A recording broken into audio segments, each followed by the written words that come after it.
how to view stress positively and avoid negativities. Without further ado, Ust Dr Hannan Hassan, please.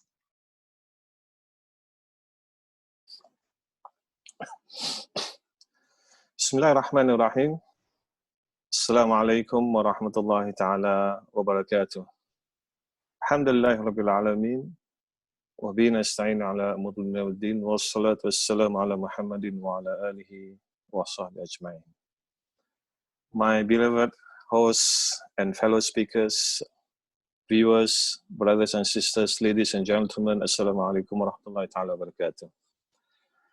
It is indeed unique as we meet over Zoom. It is really an unprecedented. I believe that this is the first ideal knowledge retreat which is done in this way. And I suspect that this will be the new norms as we move forward. And we will have to deal with this new situation. Let me begin with a statement. It was once said that psychology has first lost its soul and now it has lost its mind. First it has lost its soul and now it has lost its mind. In fact, later, another American psychologist said that it has also then lost its consciousness and what is left is its behavior. The reason they say this is because psychology, as the term suggests, psyche, science of the psyche, science of the soul, whatever it means, when it started by philosophers discussing the spiritual reality of human being, namely the soul.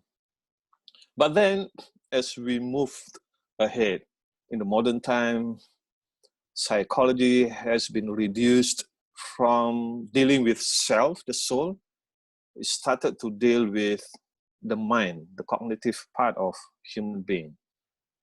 But then later, especially during the early 20th century, often attributed to the psychology Watson, when he introduced the term science of behavior. Then psychologists started to focus on behavior because it's easier to monitor and observe and to measure as compared to the mind, much less the soul. And here came the term psychology has first lost its soul, then it lost its mind. And in fact, as I mentioned earlier, another American psychologist said, Woodworth, it has lost its consciousness and what is left is behavior. What it means is that when psychology, when human, the essence of human, our soul, our self, and we use these terms interchangeably, has been reduced to the outer aspect of our humanity, namely behavior.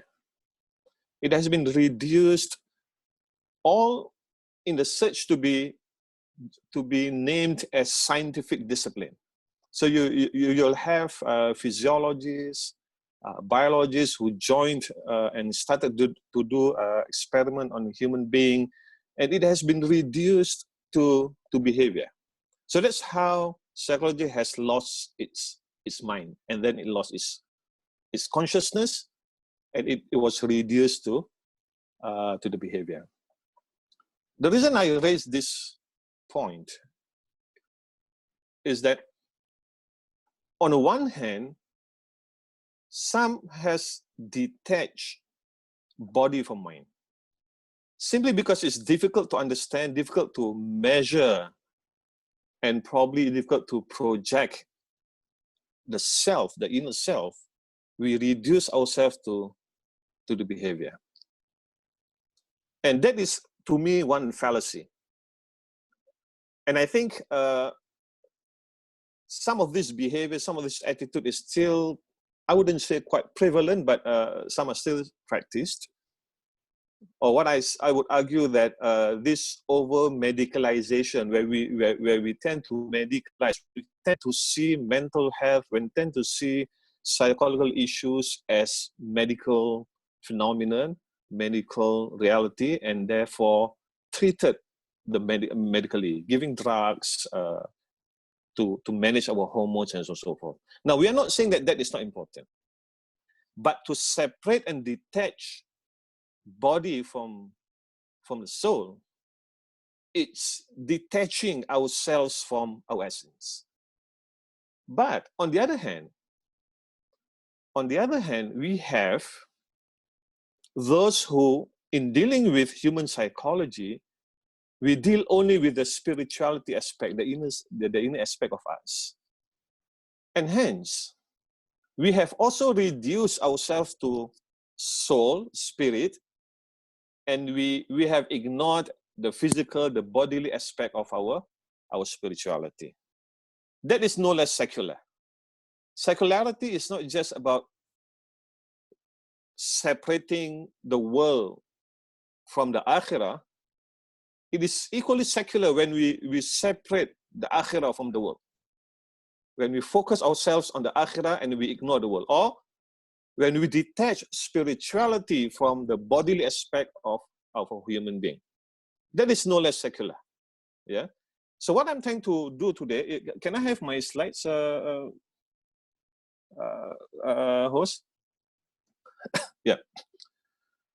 So what I intend to do today is really to talk, just two main points. You just have to remember these 2 points. One is on the wholeness of human spirituality. We need to see human spirituality in its wholeness, as well as its sacredness and holiness. That's one.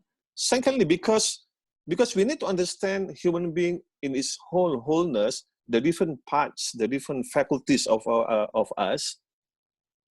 We also need to learn how to balance the different parts of our spirituality. Now, how do we strike that balance? So, my first point is appreciating the wholeness of our spirituality. And secondly, the need to balance this spirituality. Can I move to the next slide, please? Now, here, I want to focus on the spiritual aspect of us. We are not here talking about the bodily aspect. I think it is important. Our hormones, how the chemical works in our body, that is very crucial. That is very important to understand. And we cannot simply ignore that. So when we are faced with mental challenge, distress, or whatsoever, just doing salat prayer will not help solve the problem. However good intention is. So it's not just through salat and prayer that we will solve our mental challenge. We need to be holistic. We need to understand how our soul operates. Yeah. But here I'm focusing more on the inner part ourselves, the spiritual part of human being.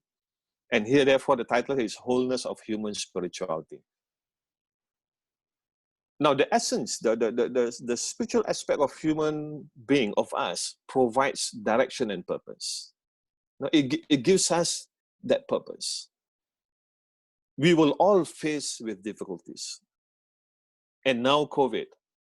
And later, probably Dr. Radiah will share even more of such cases. This is a norm. This, just like you and I, we often probably experience fever and all the different illness. So similarly, we must see mental health, mental illness as normal, as just like our other bodily diseases. Yeah. But the importance of the inner self provides that direction and purpose. Yeah. Now, I'm going to share with you these terms used in the Quran. I will not be able to talk into detail. This is the whole chapter, one chapter of my thesis, so I shall not bore you the details of this. But Quran uses these 4 terms and a few other terms, but I will just focus on these 4 terms. Yeah, one is the word qalb. Secondly is the word aql. Thirdly, we often hear the word nafs or nafsu, and then the word ruh. Yeah. Now these are the 4 aspects or the 4 faculties of human spirituality. These are terms used by the Quran. They refer to meanings which I do not intend to go into detail because it's too a bit complex, but just some allusion to some of this. And these are faculties. These are the spiritual faculties. Ourselves are endowed. Allah created this in ourselves. Now, first is the word qalb. Now, usually qalb refers to the idea of intuition. You can feel this, right? That ilham, that certain illumination that you experience. And Al-Ghazali talk about this in great detail. So your aspect where you receive certain intuition and illumination, where you sense something, even sometimes the akal may not be able to comprehend. And the sense, where you sense something. So this is the function of the qalb. This is the faculty, one faculty of our soul, our self. They operate, the self operates as a qalb. This one. Secondly, al-aql. Now I'm referring this to the inner perspective, because all this will have, the idea of duality, all this will have the physical aspect as well as the spiritual aspect. For example, the qalb may refer to that clot of blood, right? The heart. But here in the Quran, it refers to the spiritual meaning. Here I'm focusing on the spiritual meaning of all these terms. Yeah, aql is a word used when our self engages in intellection, in rationalizing something, in trying to comprehend and apprehend a certain meaning. So that is that same reality. That is the same Hannan, the same Fakhrul Razi, the same Dr. Radiah, the same insight. Sometimes operating as a qalb, sometimes operating as an aql, trying to understand something. Yeah. Thirdly, the nafs. The nafs is where the anger and appetite. And there are degrees. Our nafs also goes through with certain stations. We probably must have heard about the idea of a nafs al-lawwama, the nafs that always reminds us of the good thing or the bad things. Nafs al-mutma'inna, the nafs that is in tranquility when we achieve certain degree of happiness and satisfaction and tranquility, the sakina. And this is the thing we always ask Allah subhanahu wa ta'ala to provide us, the sakina. Allah says in one verse, وَالَّذِي أَنزَلَ السَّكِينَةَ فِي قُلُوبِ الْمُؤْمِنِينَ. Allah subhanahu wa ta'ala, it is He who gives you that as-sakina, that tranquility, fi qulub al-mu'minin, qalba, in the hearts of mu'minin. Yeah. So that is the nafs, and the nafs, they fluctuates. Sometimes the nafs ask you to do bad things. Sometimes the yeah. Fourthly is the ruh. Ruh is when we are in a neutral state. Yeah, when we are in a neutral state. If I can give an analogy, although this may be a simplistic analogy. Imagine if when we are sleeping, when our self is in its neutral state, and when we are still living, obviously, unless the ruh is taken out, then that is our ruh at its neutral, at its parking mode. Yeah? And the ruh is the cause of life. Because of that ruh, inserted in our body, we are living being. So ruh gives life. So I mentioned this like candle and light. If the ruh is the candle, and then the candle gives light, and light is the life. Yeah? Now, these are the terms used in the Quran Kareem. These are not separate, independent realities.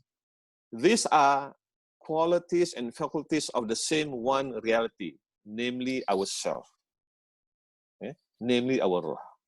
But then this roh operates in different ways. Sometimes it is sometimes it engages in intellection and rationality, so that is the akal. Sometimes it engages in that feeling, intuition, illumination, that is qalb. And sometimes it engages in this anger and appetite, and nafsul lawwama, nafsul mutmainah, and so forth. But it is the same reality. So in other words, when we want to address some of our spiritual and mental challenge, we cannot only address one part, meaning just only focus on the cognitive aspect, for example, on the akal, for example. Nor can we focus only on the spiritual aspect, namely only the qalb. Yeah? We need to see this in its wholeness. And we need to understand that these are divine faculties. These are faculties created by Allah subhanahu wa ta'ala. And these are divinely given to us. So we must be able to appreciate this in its holiness, and we must be able to appreciate this in its wholeness. And we cannot ignore one and only focus on the other. So that's the first point I wish to make.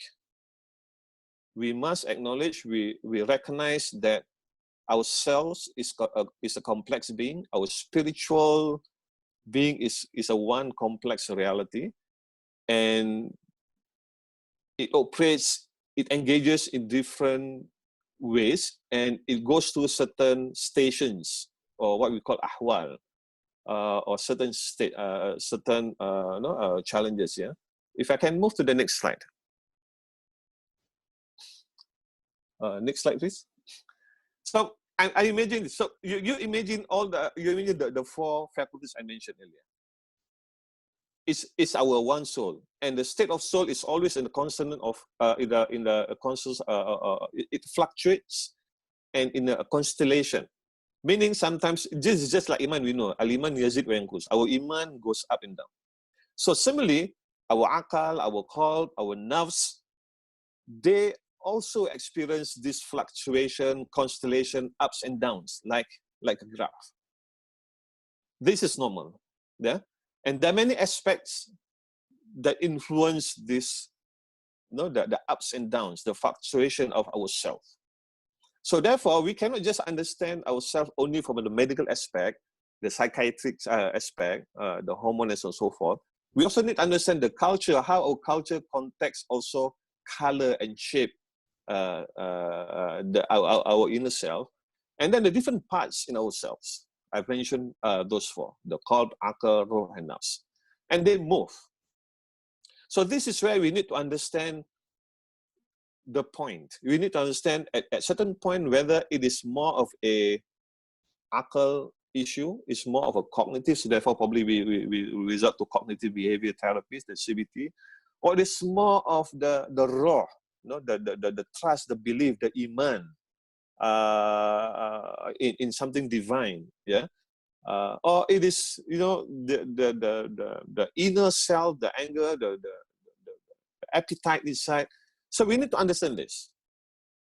Now we do not have the time here to analyze every single thing, but my point is recognize these different faculties in us. And to be holistic in our treatment, we must consider all these faculties in ourselves, and we need to understand this. So therefore, I've mentioned earlier, while as-salah is really a good treatment, but salah prayer alone is not sufficient. Yeah? We cannot resort only to doing a prayer and dua. Yes, we must dua, we must ask Allah subhanahu wa ta'ala. But that alone is not sufficient. Because Allah created us with all these faculties, the bodily aspect and the spiritual aspect of us, and even the spiritual aspect has its different faculties I've mentioned earlier. Yeah? So that's my first point. Next slide, please. Now is the second point. And therefore, we need to strike the balance. We need to understand, and how do we strike the balance? And that balance, the idea of balance, or al-mizan, or we can also use the word al-qist, or for that matter, al-adal, justice, putting things at the right place. The idea of al-adal is about justice, is about knowing to put things at their proper places. Yeah. So when we focus on the ruh, when we give high dosage on the aql, when do you deal with the nafs, and so on and so forth, this requires that delicate balance. And this requires knowledge of where we are in ourselves, in our spiritual needs. No, earlier the graph I mentioned earlier. Yeah. So balance is really a key concept in Al-Quran. And here I'm giving just one example. 3 verses in Ar-Rahman, one of my favorite surah. Ar-Rahman, Allama al-Quran, Khalaq al-Insan. Very beautiful. Allah describes him as the most merciful Ar-Rahman. Now in verse 7 to 9, 7, 8, 9, yeah, Allah subhanahu wa ta'ala says, وَالسَّمَاءَ رَفَعَهَا وَوَضَعَ الْمِيزَانَ أَلَّا تَطْغَوْا فِي الْمِيزَانِ وَأَقِيمُوا الْوَزْنَ بِالْقِسْطِ وَلَا تُخْسِرُوا الْمِيزَانَ. Brothers and sisters in Islam, see how Allah subhanahu wa ta'ala repeated al-mizan 3 times. Mizan is the balance, is the weighing machine. Yeah? And he repeated it 3 times in 3 consecutive ayah, in 3 consecutive verses. You know, in writing, we know that repetition is one of the biggest sin in writing. You know, you don't repeat something, and that is really a serious mistake in writing. Yeah, when you have unnecessary repetition in your writing. Allah doesn't have anything unnecessary in the Quran Karim. He doesn't repeat things for nothing, for no purpose. So here, Allah does not only repeat the word al-mizan, but he repeats it in 3 consecutive verses. وَالسَّمَاءَ رَفَعَهَا وَوَضَعَ الْمِيزَانَ. And the heaven, he raised and imposed the balance. Right?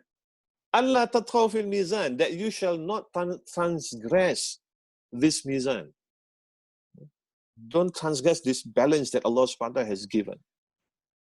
And then Allah subhanahu wa ta'ala instructed us, وَأَقِيمُوا الْوَزْنَ بِالْقِسْطِ وَلَا تُخْسِرُوا الْمِيزَانَ. And establish weight in justice, and do not make deficient the balance. Don't spoil the balance. So those 4 aspects I've mentioned earlier, the 4 faculties of ourselves, we need to be able to strike the balance. And it is not just the spiritual aspect, but also the physical aspect, the body aspect. The hormones, the physiology of our body, all the necessary medication that we need to take, that must be part of dealing with this. And this is what Allah subhanahu wa ta'ala, this is what Al-Islam teaches us.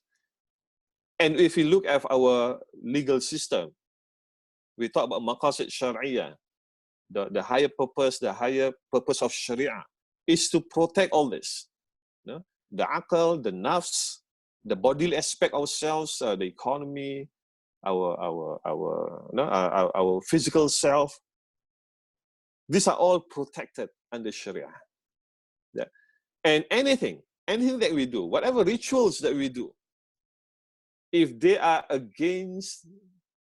not protecting these essential parts of us, that cannot be a Sharia.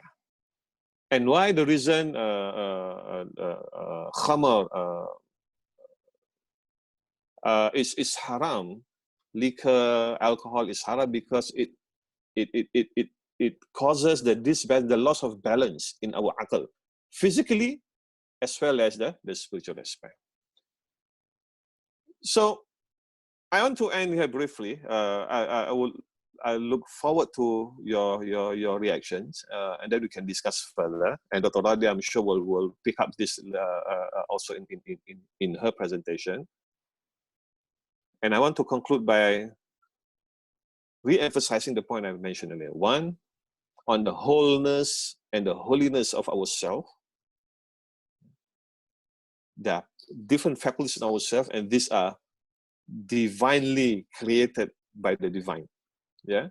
Secondly, we need to strike the balance, and this balance is not always the same. It's not always qalb first and then aql, or nafs first and then ruh, or the bodily first and then the spiritual. No, because we all move in certain ahwal, in certain stages. In this, we move to certain stations in our life. Sometimes we feel high, sometimes we go down, and then we go up again. And then we need to appreciate this, we need to recognize this, and then we need to do all the necessary mitigation, intervention in order to strike the balance. وَأَقِيمُوا الْوَزْنَ بِالْقِسْطِ وَلَا تُخْسِرُوا الْمِيزَانَ. Establish al-wazn, yeah? And don't cause any loss of balance in ourselves. So with that note, next slide, please. Oh, okay. So that's basically my last slide. So I look forward to your response, and I will be more than happy to engage with you in a conversation later. With that, I say thank you very much. Assalamualaikum warahmatullahi wabarakatuh. Waalaikumsalam warahmatullahi wabarakatuh. Thank you, Ustaz, for sharing. If I may, allow me to just repeat or recap on the 2 points that were raised by Ustaz Dr. Muhammad Hannan Hassan. The first one was the importance of the wholeness and holiness of human spirituality. And the second one was for us to strike the balance between the four faculties, right? Number one, the qalb, which is our intuition. Number two, our akal, which is our rationality. Number three, our nafs, which is our appetite or our anger. And lastly, number four is our ruh, which causes the cause of life, right? So those two are the points that were shared by our Deputy Mufti, Ustaz Dr. Muhammad Hannan Hassan. Before I continue, let me just remind all of you that the Q&A session will be towards the end of the event. But in the meantime, you may just share your questions or your inquiries in the Q&A box at the bottom of your screen. Okay, so these questions will be raised and will be addressed to the speakers towards the end of the session, inshallah. Okay, right. Now, allow me to introduce our second speaker, Dr. Radiah Salim. As the founder and president of Club Hill, Dr. Radiah Salim is a steadfast advocate of mental wellness. Club Hill began as a dream of hers and remained one until she witnessed her family struggling with the devastating effects of mental illness. She was then driven by the desire to help people lead fulfilling lives even while coping with mental illness, and committed to making Club Hill a reality. Today, there are 3 rehab centers throughout Singapore, reaching out to the Muslim community in particular. Through Club Hill, Dr. Radiah Salim is healing minds, hearts, as well as lives. Besides helping those living with mental illness, she works enthusiastically to implement preventive strategies and combat the stigma surrounding mental health.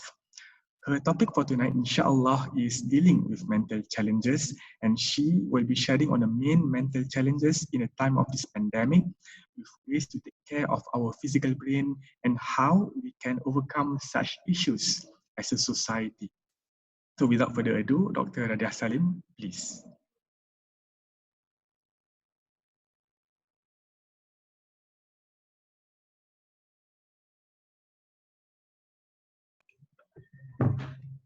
Bismillahirrahmanirrahim. Assalamualaikum warahmatullahi wabarakatuh.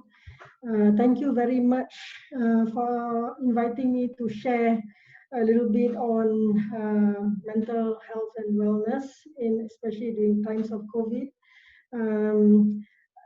I think what I do is I'm going to go straight to my slides. I want to really thank Adila for inviting Club Hill. Yeah, thank you so much. Okay, so all right, next slide. Okay, so I just go straight to it. What are the what are the main mental health challenges that we see during the COVID-19 pandemic? What I'm about to say, I'm sure a lot of people probably already know or realize it, but let's just put it together. Okay, next slide. So the problem with the COVID-19 virus is the uncertainty of it all. So a lot of people are still fearful about the virus, especially with the media reports of people dying. You know, there's reports of, say, for example, children in New York, where they found that children with the virus develop some serious complications, although it's very rare. So this constant media coverage on COVID-19 is making a lot of people very anxious and worried. And also people are not sure when will things ever get back to normal. When will the economy get back to normal? It's all very uncertain. So a lot of people anxious. So even people without anxiety may develop anxiety disorders. Those with anxiety disorders may have it worsen. But of course, anxiety is a normal response to uncertainty. Next slide, please. Next slide. Okay, also there's a lot of losses that happened. Previous slide, please. Previous slide. So COVID has resulted in a lot of losses, especially loss of loved ones. Although in Singapore we don't have that many, but also the potential loss of loved ones. You know, the loss of income. A lot of people has lost their jobs or you know, means of having an income. The loss of personal space. We're all cooped up, and especially people who live in you know, smaller houses, they may feel more claustrophobic. The loss of usual social supports. So where before COVID, you can go out and go makan and go shopping and all that is gone. So this can result in people feeling depressed. Next slide. Okay, and trauma is another thing that we see happening because of the tension created by having to be at home most of the time, and you know, also as a result of perhaps loss of jobs. You know, aggression is on the rise, so the domestic violence happens, abuse happens, and losses are also very traumatic. Next slide. Next slide. Next slide, please. Next one. Okay, so then what we see are some, no, before that, previous slide. Okay, so we are seeing, in fact, vicious cycle. Next slide. Next slide. Okay, so we are seeing some vicious cycles happening, cycles of aggression and trauma at home, you know, and then or we call this a violent cycle. Depression, addictions.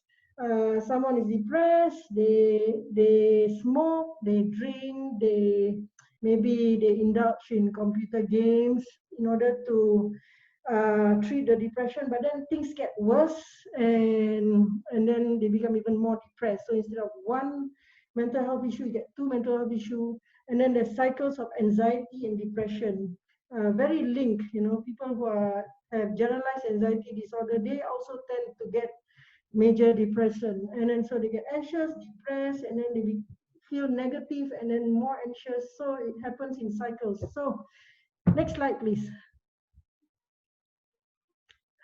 So how do we take care of our physical brain? A healthy mind and a healthy body. Ust Dr. Hannan was talking about balance. So certainly the mind and body cannot be separated. They're very closely linked. Next slide. Okay, so in terms of nutrition, these are the two main things affecting our, not just body, but also the mind. So when we talk about food, we all know about the importance of having balanced meals, eating in moderation. In fact, this is also a teaching of our Prophet. Exercise, very important. People who exercise results in release of natural endorphins or natural painkillers. It produces pain relief and a happy feeling. People who exercise sleep better, and exercise help people to stop bad habits such as smoking and gaming. Next slide. As Muslims, we are very, very fortunate to have very rituals that really help in our health. For example, we pray 5 times a day. So praise is not just about spirituality. The movements that we do when we pray is a very good for the body, and so it's not just for the soul. Prayers are very calming. In fact, I give an example. The act of sujud. When we recognize that when we sujud, the blood rushes to the brain, then when you have a headache, all you have to do is prolong your sujud and the headache goes away. So I find prayers to be very healthy. So it's not just, to me, it's not just religious injunction, but actually helps me in a very holistic manner. And same thing goes for fasting. Fasting is very healthy, and as a GP, I've seen people who do the Monday, Thursday fasting. They are generally healthier compared to others who do not fast. So this contributes to our health in every manner. Okay, next slide. Okay, so we know 1 in 7 people in Singapore suffer from a mental disorder. This has gone up if you compare to the 2010 study. Next slide. Next slide. Next slide. Okay, so how do we overcome the challenge of mental health as a society? Next slide. First, I'd like to consider the why. Why do people develop mental health issues? And so consider the risk factors. So if you know what the risk factors are, and that will help to reduce mental health challenges. So risk factors include, for example, developmental disorder like autism and ADHD, physical illness, for example, like if you have cancer, or you are, if you have kidney failure, that can be very depressing, because the physical ill health certainly affects our mind and our spirit. And then with women, it's we do see a lot of people, women developing, some women develop mental health issue when they have hormonal changes happening to them. For example, during pregnancy, after birth, or menopause. But what I want to say, very important, is also the family history. Just like other health conditions, our genes do play a part in our risk of getting a particular illness. Of course, we can't do much about our family history, but if we are aware, then we are more vigilant, perhaps, in considering the other factors which we can control. So, for example, addictions is something that perhaps we can be very careful about. Smoking, alcohol, these risks for developing mental illness.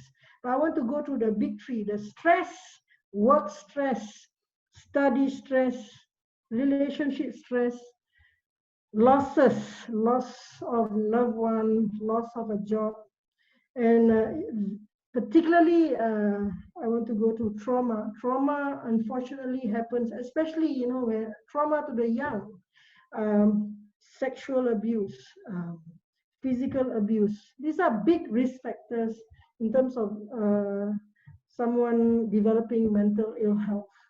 And unfortunately, in this day and age, with digitalization, pornography, for example, is readily available, and that's why you can. I think it's related to the rise in sexual abuse that happens. So this is the why. Let's go to the next slide. The how. So how? What do we do? Consider what is protective. What I've listed here actually does not just apply to mental illness, it applies to other illnesses as well. So if you want to have a healthy mind, definitely a healthy lifestyle is important. So we're talking about balanced diet and exercise, and avoiding unhealthy things like alcohol and cigarettes. Having a positive outlook in life. That means whatever happens, you're always positive. That helps healthy mind. When you talk about Muslims, you know, I'm sure you all can remember the hadith that goes, you know, how fortunate the mu'minin when disaster befalls him, he sabar, and when something good happens to him, he's shukur. So always being positive, having good relationships. So this especially within family, you know, you have good relationship with your family members, with your friends, with the community, that helps. Having people we can trust, we can go to share. Having clear aims and direction in life. This is our spirituality, knowing what we want, you know, that the world is the bridge to the hereafter. And we want to serve Allah, and by serving Allah, we want to serve others. So it's very clear in the mind of mu'min that keeps a person healthy. Seeking help. But I want to really highlight volunteering. You know? Volunteering is actually, to me, as a Muslim, is linked to having clear aims and direction in life. Because when we talk about hablum minan nas, serving others, that is linked to our aim and direction. And people who volunteer, who serve, who give, they're more healthy because they're happier. The other protective factor is to seek help early. I want to say that, unfortunately, when it comes to mental health challenges, there's a lot of stigma, and people don't seek help early. People stay in denial. So that's why it's very important to remove the stigma, so that people seek help early, just like any other health conditions, because the earlier you seek help, the easier it is to recover, to heal and recover. Next slide. So other so as I was talking about, the removal of stigma against mental challenge is very, very important. If only people can see that a mental health challenge is not too different from other health challenges. So they will readily seek help. It's nothing to be ashamed of, and it's definitely treatable. People don't see hope when it comes to mental health challenges, so they, you know, they don't seek help early. The other thing is self-care. It is very important. You know, before we even want to help others, we have to help ourselves. And I'm sure a lot of you have know of the oxygen mask analogy. You know, in the aeroplane, when an emergency about to happen, the stewardess will say, "Hey, put the oxygen mask on yourself before you put it on your loved one, because you have to look after yourself before you help others." The other consideration is accepting challenges. So, you know, if you see problems as problems, then that's difficult. But you see problem as a challenge and an opportunity to grow, then you know, then we could become more resilient, and it's a protective factor against mental ill health. Okay, next, please. Okay, so now I'm touching on severity on a personal and social level. Okay, go on to the next slide. Okay, what are the mental health challenges? Okay, I've categorized it into 4. One is mental illness, disease of the mind. So we have anxiety disorders, mood disorders, psychosis. For example, schizophrenia, where you have abnormal thinking, yeah, and abnormal perception. You hear voices, or you have weird thinking. But having said that, actually, there's a lot of overlap. Someone with schizophrenia, for example, may also be depressed, may also be anxious. Someone with depression may also have hallucinations, you know. And that's why these are just labels that doctors like to put so that it helps them to select in terms of the therapy that they think would help the patient. But the reality is that there's a lot of overlap between the different types of mental illness. And then there's developmental disorders like autism and ADHD. Also, when we talk about degenerative disorders, that means it keeps getting worse. There's no real cure for it. And for example, dementia. And then addictions is another mental challenge. Addictions is actually very closely related to depression too, because people who are depressed, they turn to addictions. They turn to substance, and they might have a second problem. But of course, not everybody with an addiction issue has got depression. Next slide. Okay, what are the effects of mental illness? So at a personal level, a lot of people with mental illness have low self-esteem. Is due to the disability that arise from the illness, but the main problem is because of the stigma that still exists. When people out there see people with mental health challenges as being a burden and discriminating, that makes things worse for that person. So that's why once and for all, we should remove the stigma against mental illness. There shouldn't be one. If there's no stigma against cancer, there's no stigma against diabetes or asthma, there shouldn't be one towards mental illness. Okay, on a social level, the family members sometimes get frustrated because they don't know how to deal with their loved one with their mental illness. Workplace colleagues and employers, school teachers and fellow students. So, so the person with mental health may feel marginalized at home, at school, at work. So we have a lot to do, but for me, the important thing is we have to educate, so that people understand that like other illness, it's very treatable, people do get better. Okay, next slide. So how do we help someone with a mental health challenge? Okay, we have to listen, show that, give the person time to talk about things. Do not dismiss the person. Listen with patience and understanding. Be non-judgmental. No one asks to be unwell. This is the problem with mental ill health. A lot of people think, it's due to a defect in their character. It's due to a lacking of iman. They wouldn't do that to people with, other health conditions. So why are we doing that to people with mental health challenges? Encourage the person to practice healthy habits. Help the person to get appropriate help, and encourage him or her to stay in treatment.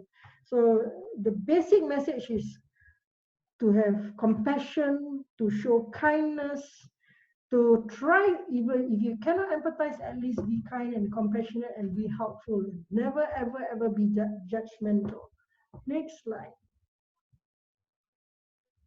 Okay, at Club Heal, we have what we call the recovery approach to treatment. So it's not I tell you what to do, I give you medicine. It's not like that. So we don't focus on people's weaknesses. We focus on their strengths. What are the strengths that the person has? Because if you focus on the disability, that will just lead to worsening, lowering of the self-esteem. Each of us has got our strengths that we can build upon. The approach should be person-centered, so because everyone is different. So in this person, maybe, the main problem is perhaps, conflicts within the family. Maybe this person, the main problem is that he's lost a job, and if he could get a job, you would help him. So it should be person-centered, and very, very importantly, person-driven. So we don't tell, our service users, you must do this, you must do this. We help them, we coach them, we make them realize, and we make them want to get better. Because when they're motivated and want to get better, they do get better. And that's why we encourage all our service users to share their experiences, so that we can learn from each other, and and so that's what we do at Club Heal. Okay, next. So self-care is very important. So to everyone, I just want to say, in this big bad world, sometimes there's a lot of people bringing you down, saying you're not good enough, what you do is not good enough. So it's very important for each one of us to have positive self-talk, to say that I am worthy of love.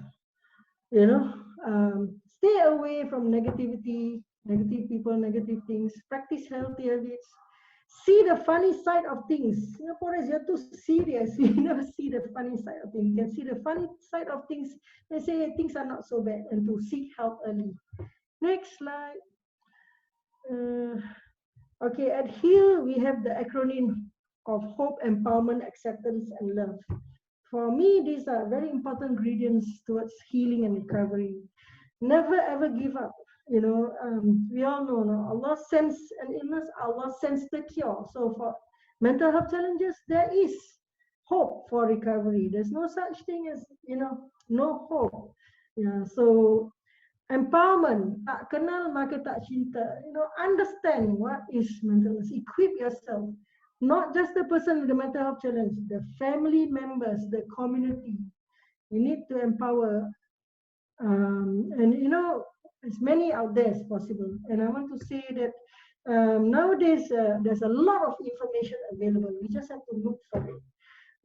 At Club Heal, we do regular Healing Friends training where we explain, mental illness. So, in fact, the next one coming up is on the 4th of July. You can always, learn from many organizations, not just Club Heal, but that's what we do. We try our best to educate the members of the public.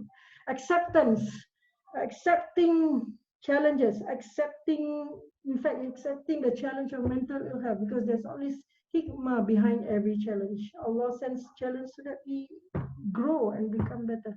And love is very important. To me, love is perhaps the most important thing. How we treat each other as human beings, how we communicate with compassion. Remember the risk factors, we are talking about stresses and trauma. Yeah. So if we can communicate better with each other, we have a strong community where there's mawaddah or rahmah, the people developing, less and less people will develop mental ill health. Next slide. Okay, so where and how do we get treatment? So there's a lot of stigma to seeing a psychiatrist. It's always good to just see your friendly family doctor. But of course, if you go to your family member doctor and because family doctors are trained and they can channel you to the appropriate resources. Community organizations such as Club Heal, if you're reluctant to see the doctor, please call us 68993463 or email us at info@clubheal.org.sg. AIC has also got a helpline, especially during the COVID challenge, 1-800-650-6060. For our Malay Muslim community, we encourage you to come to us and approach us. And one final slide. I just want to say that last year, Club Heal launched a book called A Worthwhile Duty. It's really about taking care of our bodies, our mind, body, and soul. So it's only $10 per copy, and I hope, I mean, if you like to, you can get a copy from Club Heal, and inshallah you will find it useful, because I've written this book focusing on Muslims, especially on the holistic way of looking after our health. Yeah, okay, I think that's all I have to share. Thank you very much. Oh dear, I hope I haven't exceeded my time, because really, next up is Brother Faizal. Okay, thank you. Assalamualaikum. Okay, waalaikumsalam warahmatullahi wabarakatuh. Thank you, Dr. Radiah, for your lecture. Okay, so some points that I may share for all of you on from what Dr. Radiah has raised. Okay, number one, some steps or some tips to take care of our physical brain, such as nutrition and exercise, as well as engaging in healthy rituals, as well as for us to consider some protective factors, such as having a healthy lifestyle or having a positive outlook in our lives, or more importantly, having a good relationship with the people around us, inshallah. And for those of you who want some advice or treatment, you can also go to Club Heal. Okay, so inshallah, the people there will help with some of the things that we are facing, inshallah. Okay, right. Before I continue, I see 3 people raising their hands. Okay, the first one, Suhana Usman. Second one, Hannah Rifai. Okay, only 2 people. Okay. Okay, right now currently only one person, Suhana Usman. So I assume that you have some questions to ask to the speakers. Okay, so if you still want to ask the questions, then you may do so during the Q&A session after this. Okay, so I hope that you can prepare your questions for the Q&A session, inshallah. Okay, so last but not least, we will have Brother Faizal bin Abdul Rahim for our sharing session. Brother Faizal has lived through experiencing mental health challenges, and he will be sharing his recovery journey from mental illness and addictions. So without further ado, let us welcome Brother Faizal, please.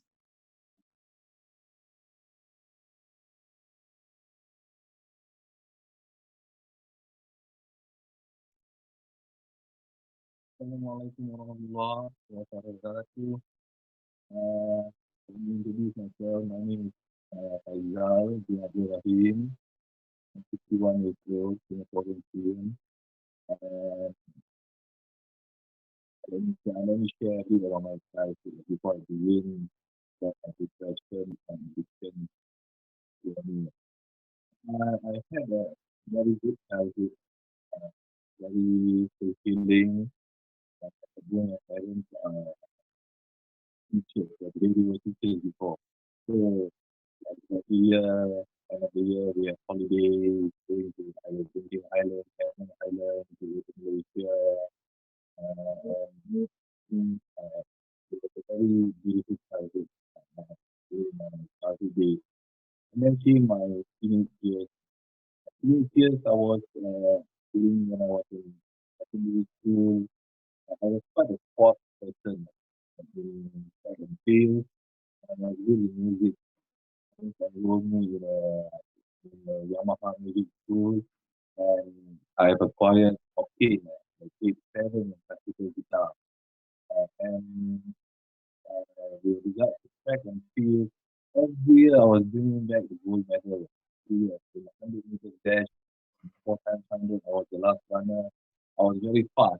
I can run very fast, and I even uh, represented my school in the national competition. That means only the best will enter that competition. And I got the gold medal for it. So that was my teenage years during my secondary school days. A lot of sport and games, a lot of music. I didn't really study hard, but I passed my exam. Okay, sorry, Brother Faizal. Sorry to interrupt you. I think your audio is quite unclear, okay, for us to listen. Yeah, so I hope that you can try to settle your audio connection.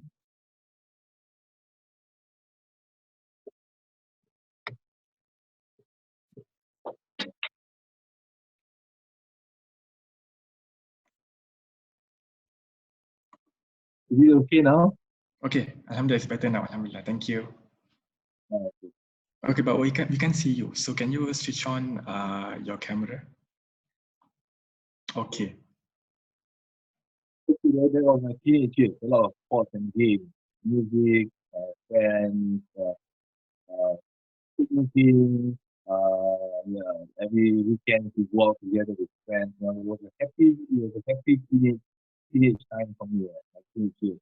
And then came after the teenage years, I was going to NS, like national service. That was when I had depression. I suddenly felt down. Suddenly, like suddenly I just woke up in the morning and just felt down. And every day it was like that. It was like being in the midst of dark clouds. Like I was feeling down, feeling bad. My mood was bad. My mood was down. I was not feeling good at all. I cannot laugh. I cannot smile. I lost lots of friends. I began to isolate myself, and then even anger stepped in. Sometimes even small issues within the family members would trigger my anger. And then my parents don't know what was going on. At that time, that was in the 80s, 1987, 88. So I think psychological intervention was not really easily, like you can easily find anywhere. And community support was not very strong at that time. So we had nowhere to go. So we consulted research, social lifestyle research. Consulted and research told my mom to bring me for treatment. But before that, before I went for treatment, I self-medicated myself using capsules. I think I found a group of friends where they were indulging themselves in heroin. And at that time, 1987, 88, heroin flowed into Singapore like water. It was during the heroin age at the time. It was everywhere. It was everywhere. And it's easily, you can get it easily anywhere. So my friend just told me that you try. It really feels good. I took that with curiosity. I tried, and I didn't think that it was dangerous. I had a lack of knowledge of heroin, what is heroin. I just tried heroin and it made me feel good. Yeah. The first time I had it was really good. The second time was good. And then I went on and on and on, and I realized that I fell into the world of addiction. Addicted to heroin. I didn't get the drug. My bones, my whole body was ache. And it was like in agony, the pain was in agony, the craving was deep inside the mind, inside the psyche, inside the soul, or inside the roof. And that's Hannan said, the roof, huh? The roof was not healthy. It was hooked to something that is made me into a slave. I stole my valuables, I stole whatever I have, I stole for the money to buy heroin every day. So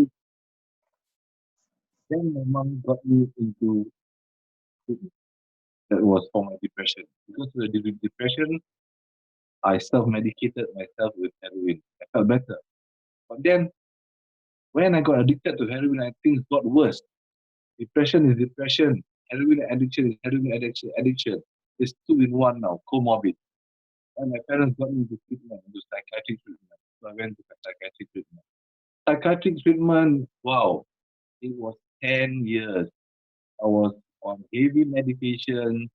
I received the electroconvulsive therapy like 10 times during these 10 years, and heavy meds, the chlorpromazine, fluoridazine, name it, Seroquel, the medication that they give, all sorts of medication. I was diagnosed with major depressive disorder.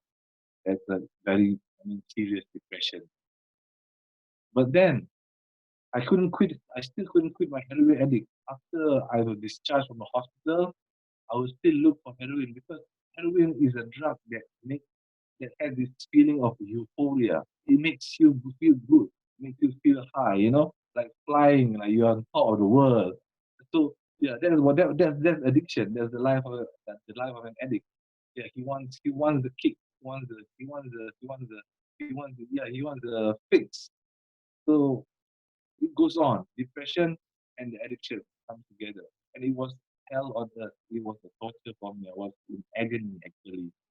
Yeah, the heroin dose would last for 4 or 5 hours. And after that, I was in pain again. And I was feeling depressed. I was in pain and feeling depressed. And I could see my parents' the faces of my parents, they were feeling sad. They don't know what to do. They even brought me, to the verge of seeing bomos, shamans, medicine man, yeah, bomo, we call it bomo. Bomo means, yeah, burning the incense, and they thought evil spirits had come into me, and that's something my parents I think spent thousands of dollars on the bomo itself, thousands of dollars, and it didn't work until, yeah, I went for rehabilitation. I was arrested by the Central Narcotics Bureau. So I went into rehabilitation, and what I saw in the rehab center was that even old men, 67, 69, 70, they are still coming in for addiction issues, namely heroin. Heroin is a drug that, yeah, once you're on it, you've got to get out of it as fast as you can.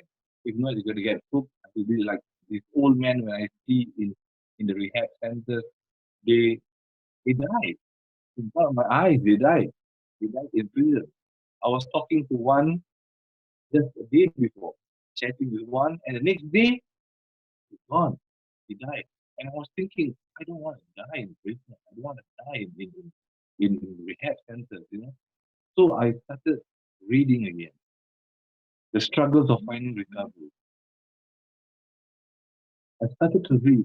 I got no other resources inside. I mean, inside the rehab center. Wow, how am I to fit this when I get out of here? So I started to access the library inside. They have a library.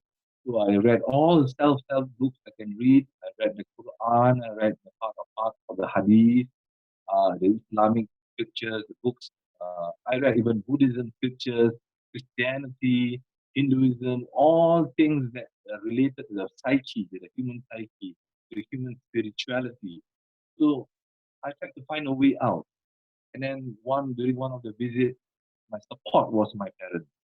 But they were always there for me. So during one of the visits when they came, I told my mom, when I come out of here, I want to take a counseling course, psychology course, psychology. I want to know more about myself. So when I was released, discharged from the drug rehabilitation center, I took a course. I only had O levels all the while. So my O levels got me into a specialist diploma in counseling psychology. I passed with a HGD, high distinction. So when I passed that diploma course, it somehow raised my self-esteem. All these years, I was living as a junkie, a person who is depressed, who is down, who never smiles at all. A person who isolates himself. Hari Raya, I'm gone. I'm not available during Hari Raya. My mother has to give reasons why I'm not around. So, like, getting the specialist diploma in counseling psychology somehow raised my self-esteem, and I felt good about myself when I started studying again. But studying started from inculcating the habit of reading again.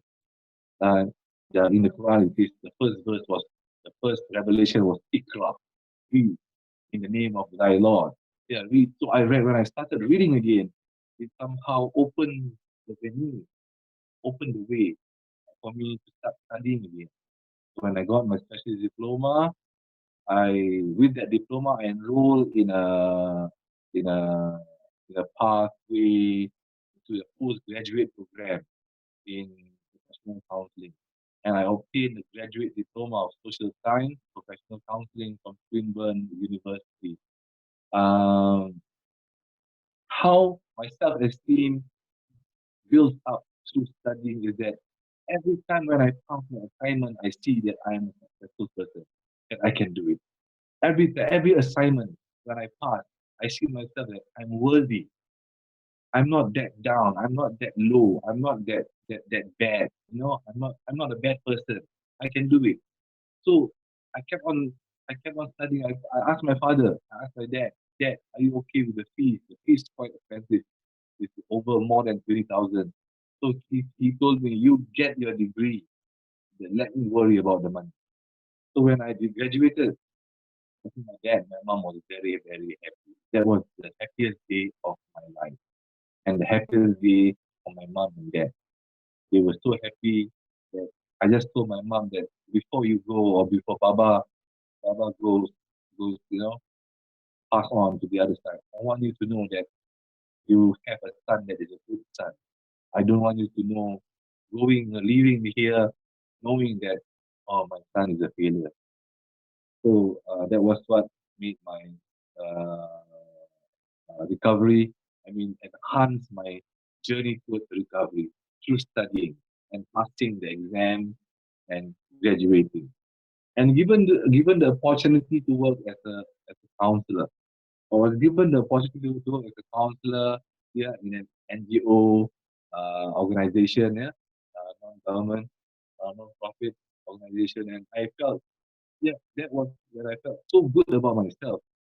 That was when I had to take care more about myself because I am helping others. I've helped myself throughout the journey. I've helped myself, and it's about time that I help the others. I have been there. I've done that. So for those who have had this issue on depression and addiction, I somehow can relate more very closely, can relate in very seriously and involved in those sessions where I managed to help a few of my clients. There was one who was suicidal, who was depressed, and he was thinking of committing suicide all the time. And on the sixth session, during counseling with me, on the sixth session, he came dressed neatly, very nicely, shirt with small flowers. I remember his haircut grew nicely. He shaved himself, and he told me, "Mother brought a cake and gave the cake to me. This is for you." She baked the cake, and my client told me that, Mr. Faizal, I enrolled myself in a degree program. I'm taking my degree now. So he's not going to commit suicide. Yeah. He already, at one time in his life, he already was on the color track. So I felt good being given the opportunity to work as a counselor, being able to help others. That's for myself. Triggers never end. And how I overcome these triggers. As an addict, as an ex-addict, I was an addict. Triggers do come into the mind. Memories of the past. The memories of taking the drug, feeling good. The drugs make you feel good. It makes you feel really, really good. Yeah, it's true. But then, how I overcome these triggers, I will reflect on the consequences that I went through. The consequences of it comes in a package. Whenever I talk to someone who is involved in drugs, even until today, if I meet someone who's still involved in drugs, I will tell him it comes in a package. The package is the CND, the central narcotics, the handcuffs, the lockup, the stay inside the rehabilitation center. How long is it going to stay? It's long, minimum 2 years. And then after that, you got the urine supervision for 2 years after discharge. The urine supervision, it comes in a package. Are you willing to take that package just for that one fix? They say that there's a saying by the Narcotics Anonymous support group saying that one puff is never enough, and 1,000, or one puff is too many, and 1,000 is never enough. Yeah, so I will always say this to someone who is involved in drugs and make him reflect, make him think of the consequences. Yeah, it's not easy. It's not easy to overcome triggers. Triggers do come every day, especially when we are emotionally down. When we are emotionally down, not all days are happy days. Some days are sad days. We lose our loved one. We lose the things we like. We lose the things we love in life. And when we are down, as an ex-addict, and for those outside there who are into drugs, these days come, and it will trigger your mind. These are the triggers that will trigger your mind to go for the drug. Why not? It's a part of it. It will come. But it will eventually, the pattern of addiction, it will eventually lead you back to that package that I said. It's a package. You will start to see narcotics officers again. You will start to experience being handcuffed again. You will start to go to lockups again, being sent to rehab centers, and go through the program over and over again. So, by reflecting on these consequences, that package, I managed to stay off drugs for 10 years already now.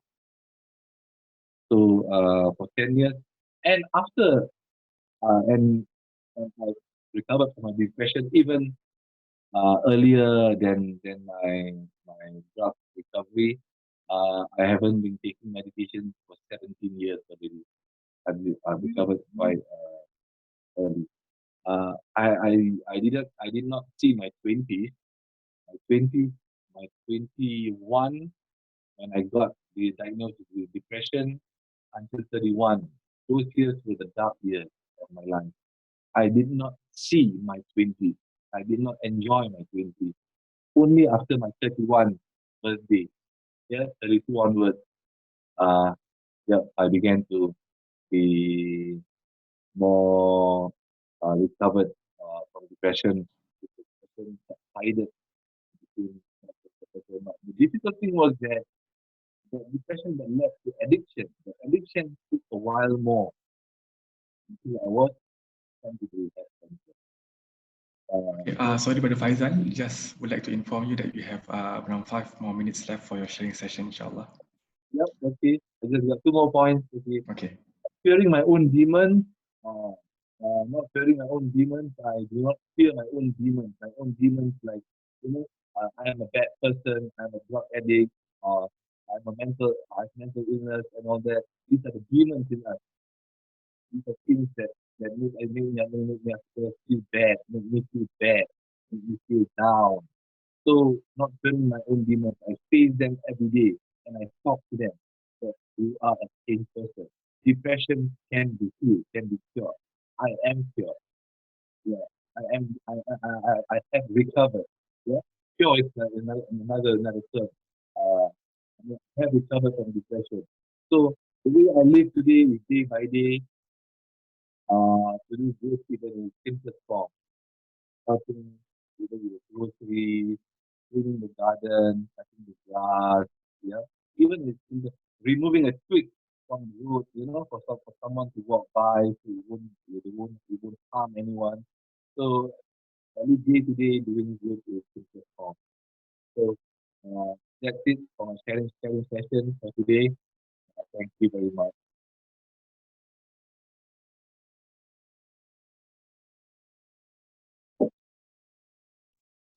Okay, thank you, Brother Faizal, for the sharing session. MashaAllah, it was a very inspiring journey, and I think it has inspired a lot of us here.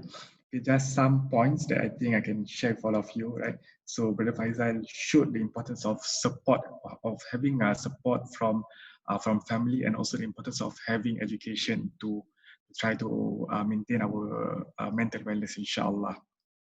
Okay, so inshallah, right now we will proceed to our panel discussion or our Q&A session.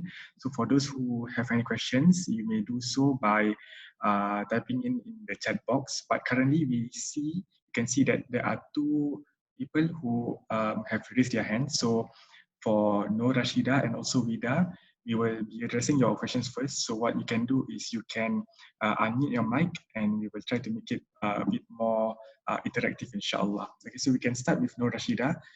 Whenever you are ready, you can unmute your mic, or I will unmute your mic and you can ask your questions to the speakers.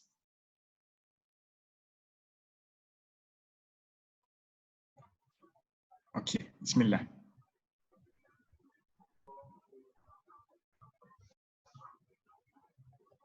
We cannot hear you, Nur Rashida. Is it okay if you speak more loudly?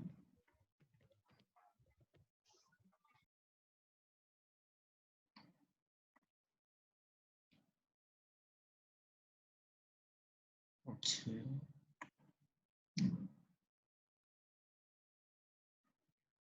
Okay, we're trying to unmute your mic. Okay. Okay, Bismillah, whenever you are ready. Assalamualaikum. I can't hear you actually. Okay, Waalaikumsalam warahmatullah. We can hear you now perfectly. So whenever you're ready, you can ask your question to the speakers.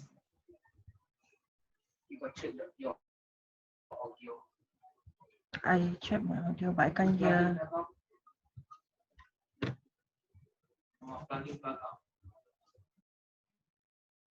Okay, Nur Rashida.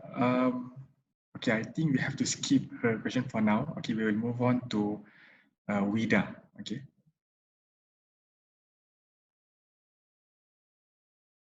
Okay, so Vida, we are going to unmute your mic.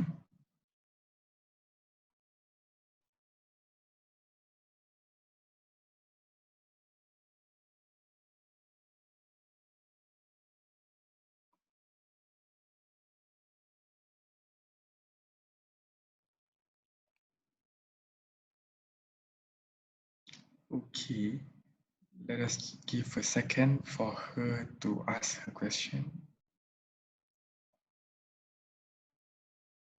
Okay, I think there are some technical difficulties, but we can try to ask the other participants first. Okay, we will try asking Adila. Okay, since she has raised her hand. Okay, Adila, whenever you're ready. Can you hear me? Yes, we can hear you perfectly. Okay, thank you.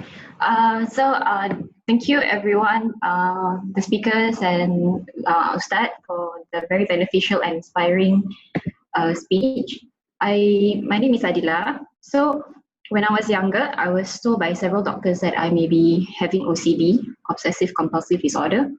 And when I did my research, it is true that I'm experiencing many of the signs and symptoms of OCD.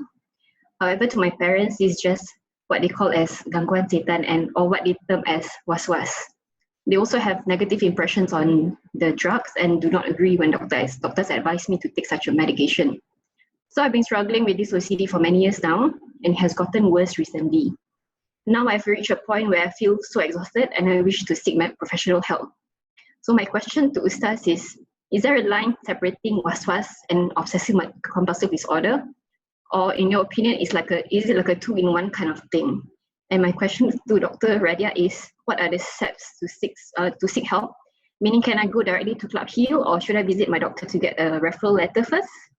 So yeah, those are my questions. Thank you very much.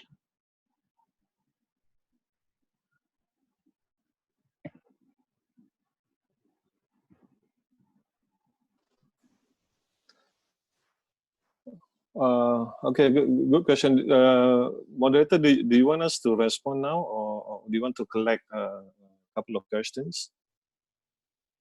Okay, so I will have another person to ask the question. Then we can have move of you, or even the three of you, to answer the questions, inshallah. Okay, right now I will allow Nora Shikin to ask your question. Okay, we are going to, okay. You have unmuted your mic, so whenever you're ready. Assalamualaikum, can everyone hear me? Yes, inshallah. Yes. Okay, Alhamdulillah. Okay, first of all, I would like to thank Adil for doing such an event, because I find that mental health is something which is a topic which I think shouldn't be stopping halfway. We should be continuing doing this topic. And also to the speakers, everyone is just so mashallah. And of course, I would like to ask this to Dr. Radiah. Okay. It's because I suffered psychological trauma 4 years back. So I was having like suicidal thoughts or that. So after when I done my counseling, all that, so I would like just to ask, when people ask why is mental health is very, very difficult to heal upon the counseling sessions that we had, how can we answer to that? Is it a no heal matter, or there is a healing but it just takes time? Yeah, so that's what I wanted to ask. Okay, thank you, Narajikin. So I think we can have the speakers to address the questions, inshallah. Okay. I was reading the questions posted and listening to Brother Faizal. These are very good questions. If I can just briefly say, I think Dr. Radiah and I, we have shared some of the ideas, some of the concepts, and then you see these living examples in Brother Faizal. In as much as we can tell you, okay, this is what we're supposed to do, but it is unlike going through this personally, and probably Brother Faizal has better advice to all of you. But I cannot but really underline this very, very, very, very important point. And Dr. Radiah has repeated this many times, namely the stigma. No? And therefore I mentioned earlier no, it's not the body only, and it's not just the soul only, but more importantly also the culture. Now, how we understand. If I tend to recall my days, my younger days, topic like this is a taboo. You cannot possibly talk about this. Not the thought of IMH, Woodbridge, then it was Woodbridge, right? I mean, the word Woodbridge carries a really serious stigma. No, even by passing by, I still remember this clearly, even when you pass by IMH, Woodbridge Hospital then was called, yeah, it was a great stigma, cultural, and that is the first, I think that is the first inhibition that we need to clear. We need to talk about this. And because of this cultural thing and all these issues like the idea of was-was, kurang iman, and so on and so forth. So when Sister Adila asked about this was OCD, yeah, we can give it in different names, different scientific terms and so forth. And this is precisely my point. When we reduce something to solely physical, medical, or we reduce something to solely iman and spiritual, It cannot be that way. It has to. We need to understand this in holistic. So this idea of waswas and so on, partly is cultural, is stigma, how we understand this waswas. Partly also our ignorance of all this, and to find an easy way. Supposedly, salah prayer may be the way to do that. And I saw, I read some posting about if someone is not ready to do salah and someone who has lost hope in Allah subhanahu wa ta'ala, so what do? You argue with him or her theologically, you force him to salah, you tell him this is basically the treatment. You cannot do that. No, the self is not, the nafs is not ready for that. So therefore, we don't be judgmental, we don't judge. Someone is going through this struggle. I mean, Brother Faizal will surely be able to share with you more. One is going through this struggle. And being judgmental is the last thing that you want to do. No? And to just simply pinpoint your problem is your iman is weak, I think that is, you will only kill him. No, you're not helping him at all. So if someone is unable to pray for whatever reason, I mean, probably, this depression is due to betrayal, the feel of betrayal. No? When you feel betrayed by someone, even you feel betrayed by your religion, even you feel betrayed by God, why am I going through this process? Why am I having all this illness, diseases, and so forth? So you feel betrayal. Yeah. So you cannot just simply force someone to do the prayer, the puasa, and so forth. We must hold judgment. We must appreciate that this person is going through this process. And Allah subhanahu wa ta'ala most merciful. Allah most merciful. Here you don't come with hukum fiqh, 3 times start salat Jumat and then you know what I mean? you cannot take a fiqh approach. You don't take a legal approach. That is the last thing that you want to do. Yeah. So you want to be human. Yeah. You want to understand the struggle, the spiritual struggle that someone is going through. So this is not just waswasa. Yes, that we understand the waswasa, but there are many aspects which obviously we need certain treatment. And this is all these are treatable, if you say. All these are you can treat them. Brother Faizal is a living experience. Yes, it takes many years. How many years does it take, Brother Faizal, for you? More than a decade? Yeah, it's long. So we need to have that patience. We need to really, and this is the idea of mujahada, no? The idea of mujahada. And I think, and I pray to Allah subhanahu wa ta'ala for Brother Faizal that those a decade or so in this struggle, in this jihad, he will be rewarded abundantly. And that is his jihad.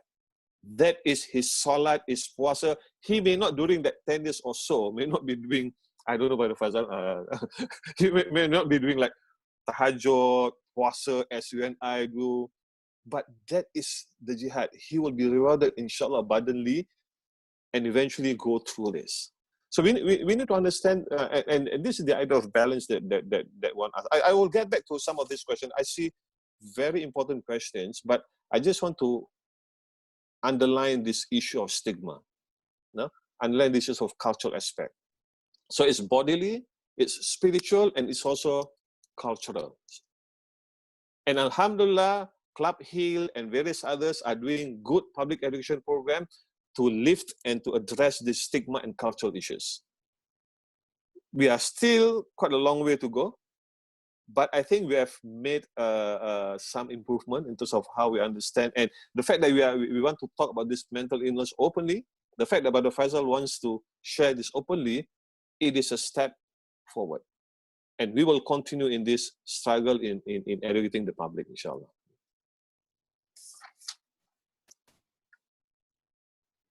Okay, thank you, Ust Dr Hannan Hassan. Can we now have Dr. Radiah Salim to address some of the questions that were posed earlier?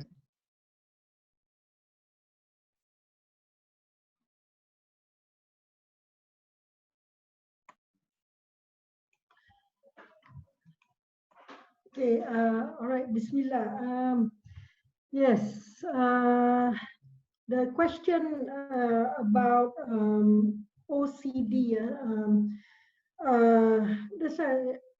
you can approach Club Heal directly.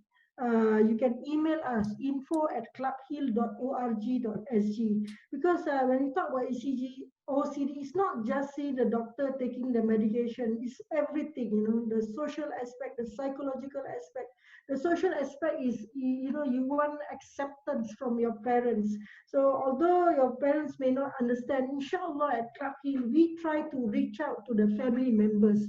Sometimes if you try to say, you know, you try to explain to your own family members, they may not listen, but they may listen to someone outside the family. And at Club Heal, we also have caregiver support groups where caregivers share with each other their experiences. So it's also caregiver to caregiver sharing and education.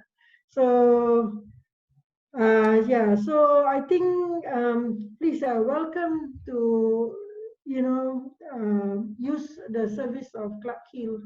I think the other question is about PTSD and how difficult it is. That's why the important thing is you want to get better, you want to recover. So it's, you know, you want to get, so the important thing is to get all the resources that's available. So again, you can come to Club Heal, and we do have counselors. The thing about our counselors, I suppose quite a number of them are Malays and Muslims. So I guess culturally they are attuned to Malays and Muslims in the community. Although, of course, at Club Heal, we do serve everyone, regardless of race or religion, if they would like to have our service.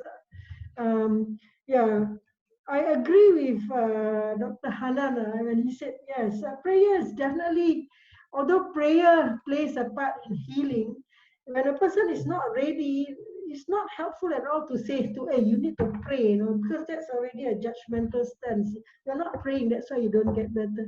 For me, always the important thing, always is to show that you care, show your genuine concern to the loved one, you know, your family members, your friend, when they engage them, when they feel that you really care, you know, you really are concerned, and you win their trust and confidence, then they're more likely to heed your advice, or, you know, agree to seek further treatment. But if you don't have that relationship with that person, it's very difficult. So that's why at Club Heal, we do have people who don't really want to seek help, but and the family members are concerned. So we empower the family members, because family, you know, usually we're closer to our family members. You know, our family members, it's true, they are our biggest help, but they can also stress us out. A lot of people develop mental health challenges due to something that happened in the family, could be within the family. So they are our challenge, but they are also our biggest resource. Yeah, and then, yeah, so in terms of, if you think there's a question about the parent, you know, question says, I think our parents are depressed, but they don't want to seek help, and they deny that they're depressed. So I guess, if you know, it has to come from that person. You know, you cannot if you impose your views on another person. So I always think the compassionate, kind communication is key to winning the confidence of the loved one to seek help. I don't know whether Faizal got anything to add.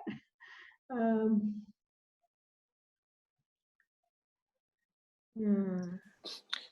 If I can, Brother Faizal, if you can share with us, yeah, how your family has been an important factor, the love and care, the passion that you get from the family, how does this help in your recovery? at that moment in my life, I don't know where to go. Thanks for all addicts. Thanks for all doing heroin, doing drugs. My brothers, my siblings don't communicate with me anymore. The only people that I can trust is parents. And I think trust is a very, very strong factor in recovery. The person that you trust, So I trusted my parents, and my parents trusted me that I can be okay. My mom told me, I know you'll be okay. The way she said it, her voice, her tone of voice was so consoling that yeah, today I'm okay. Yeah. So I think the trust is there between a child and the parents, and that trust, parents do not stigmatize their children. I do not get stigma from my parents, seeing me as a failure, a bad person. They always believe that I'll be okay.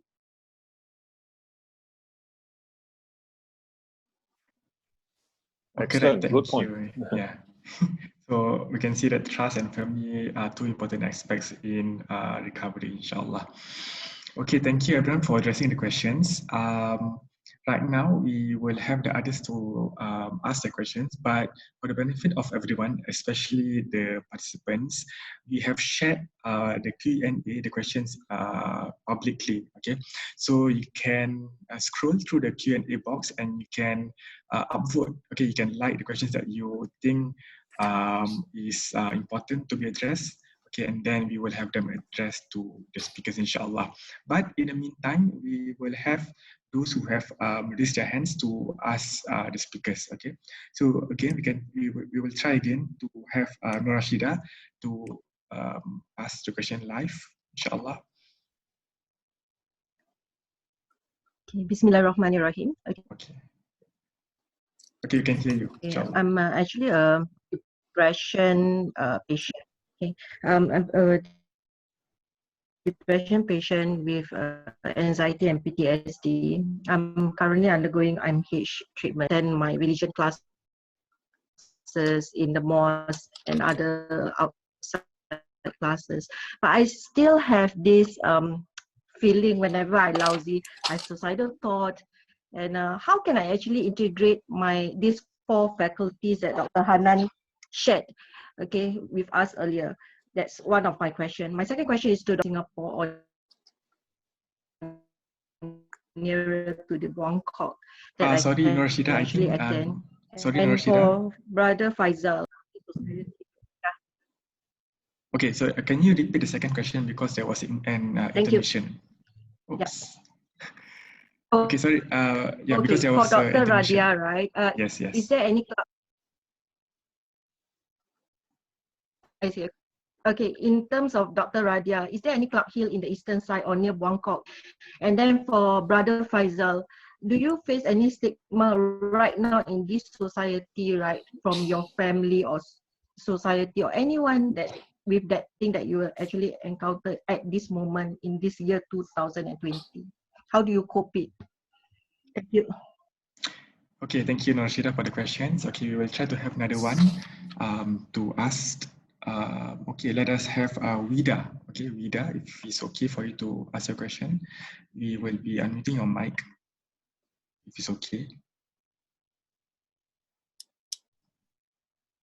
Okay, if it's not, then we will have Wanda. Okay, Wanda. Okay, we have unmuted your mic, Wanda.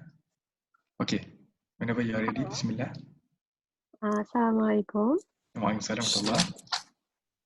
Ustad and Dr. Radiah, I would like to ask about my 11-year-old son who constantly says that he feels lonely, empty, and sad almost on daily basis. I try to reassure him that I'm here for him, and then he is loved, and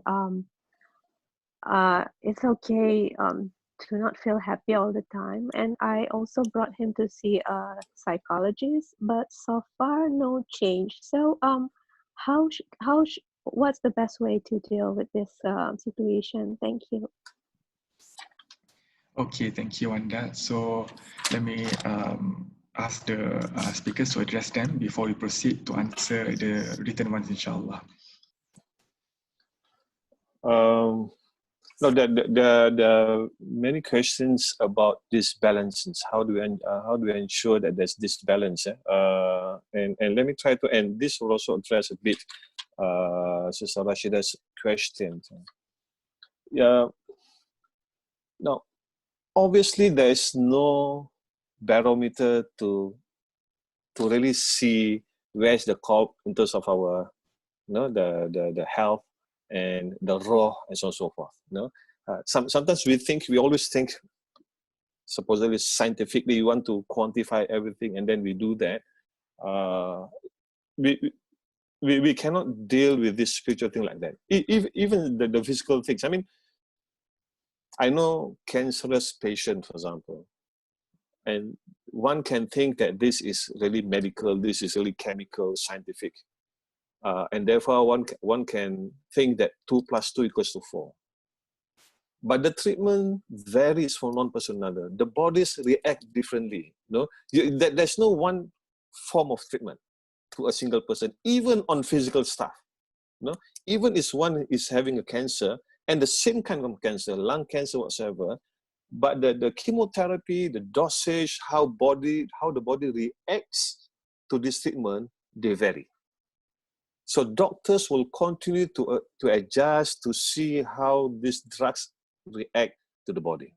So it's not as easy as measuring a barometer. Okay, this is how we strike the balance. Yeah, if that is the case in the physical, chemical stuff, much less the spiritual stuff. So let's not put really too much high expectation that, okay, how do I strike this balance? I put this, I put that, and then therefore the balance is like that. The point is, first we recognize that there are these faculties. First, we want to recognize this. I mean, cognitively, because if you don't believe in something, this is like cerita Piramli lah kan. Kau percaya tak percaya? The Piramli story, right? So there's truth in that, no? If you do not think, if you do not believe of all these faculties, then it will not work, right? So the first level is to recognize that there are these faculties, there are these aspects of us, right? That's one. And secondly, so therefore, we want to treat this accordingly. We accept the fact, and then we deal with it accordingly. Thirdly, this is a process. This is a jihad. This is mujahadah. The treatment must continue. It's not like giving you one Panadol and then you're done with that. Again, Brother Faizal is a living experience, and there are many others. I know loved ones who are also going through such experience. So yeah, I mean, like one of sister mentioned, your 11-year-old son feeling lonely, empty. You have talked with her. Thank you, Alhamdulillah. Please continue to give that love, care to him. But we must also be prepared that we cannot expect this to change over probably a short period of time. This is a mujahadah, this is a jihad, this is a process. And probably that patience in going through this test from Allah subhanahu wa ta'ala is not just for the patient, but also for the caregivers. And I also want to underline this. When we are faced with such situation, our concern is not just with the person going through this experience, but also with the caregivers. The caregivers themselves may be going through this depression. So it is a test for the person as well as for us. And this whole process is this whole process of Allah subhanahu wa ta'ala created this life full of trials. And COVID is a trial. We must accept that this is a journey, and it will not be a short journey. It is a long. Obviously, it varies from one to another. Probably someone may recover faster than the other, but believe me, and again, Brother Faizal, this whole thing is God's mercy, and la yukallifullahu nafsan illa wus'aha. Let us believe that Allah does not put a burden beyond our capacity. Allah knows that we are able to go through, and we must believe that. And that's what our Brother Faizal has been doing. Go through, and then it's a matter of time.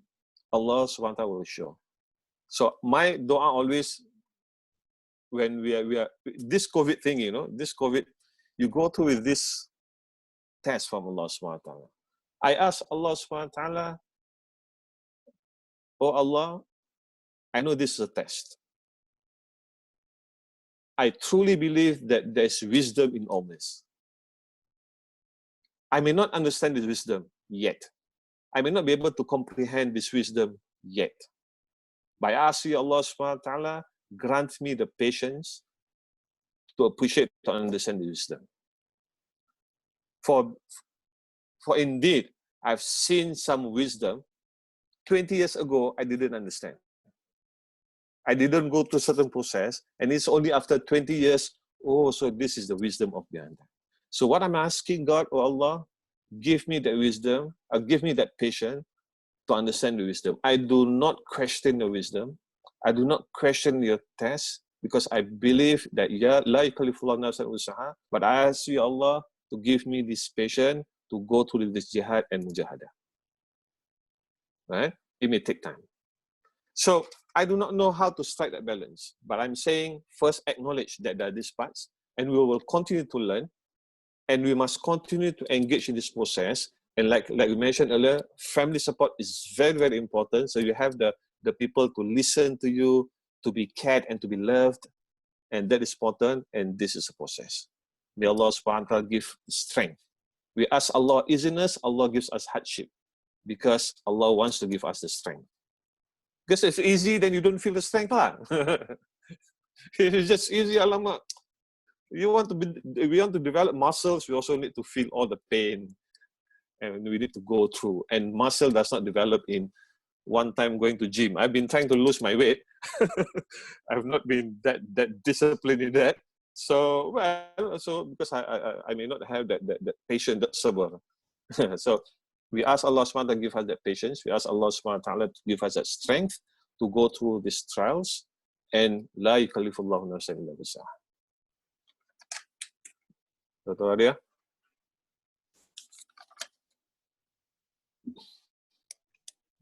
Yeah, I just want to echo what Ust Dr Hannan has said. Like, it's true. Recovery is actually a journey. It's a process. It's lifelong. You know, we don't really talk about cure. We talk about, you know, being able to meet the challenge, you know, in a successfully. But of course, it's up and down, up and down. Life is like that, you know. There's these fluctuations. So even when we talk about mental health challenges, you know, there's no such thing as 100% truly recovered, but it is a journey. And, you know, there's a lot of things that people learn along the way. So sabar, syukur, you know, celebrate the small triumphs, small gains, you know, humility, forgiveness. You know, we need to heal. All of us need to heal. A lot of things happen to us, especially when we talk about trauma. No? If we cannot go, you know, if we cannot forgive our oppressor, it's very hard to move on. So forgiveness is part of the healing process. To be able to forgive, Allah is all forgiving, and so, you know, we want to have that quality in us where we can go back and forgive, and that's how we can move on from the trauma. But I'm just saying in general, I'm not a counselor actually my counselors at Club Hill, they are much better than me, I can tell you, you know? I'm just a GP, but I've seen a lot of things, and whatever it is, it has to be holistic. It has to be, the person must want to get better, person driven, person centered. By the way, when talking about centers, Club Hill, we've actually got 4 centers now. We have at Buangkok, in the east we have at Pasir Ris, and then we also have at Bukit Batok and Marsiling. But because of COVID, a lot of counseling is actually online. So please feel free to seek help from our counselors. I think there's also questions, many questions about recovery from addictions and so forth. I want to maybe just say that Club Hill has translated a book on addictions. It's actually written by a very excellent book. It's called From Relapse to Redeemed. And we translated to Malay dari kambo ke sembuh. So it's coming out soon. So we make use of all the tools that are available. Like what Brother Faizal, he's done a lot of reading and he's had help from the appropriate people. The important thing is to never give up. Sorry, if I may, Sister Rajista asked about you've been going to the mosque, study, attend religious classes. Continue to do that, but don't think that will solve our problem necessarily. Yeah, I mentioned about the holistic approach, and do not think that meeting or talking to counselors, talking to psychologists, and meeting psychiatrists is less religious than doing your prayer and attend your religious classes. That is equally religious, because Allah subhanahu wa ta'ala asks us to seek help. Allah subhanahu wa ta'ala asks us to go and get treatment. So that is no less religious. So let's not think that I do my prayer, I go to the mosque. Well, now it's difficult also to go to mosque, right? I attend religious classes. And why am I still feeling that way?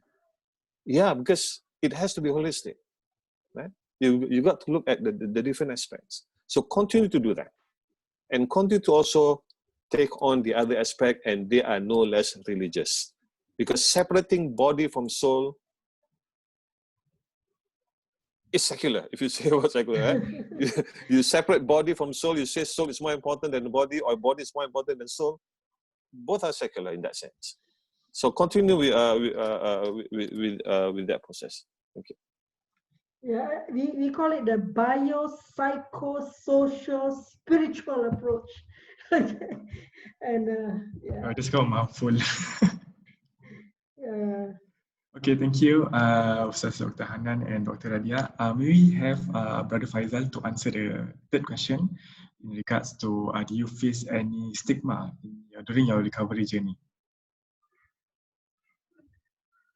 Okay.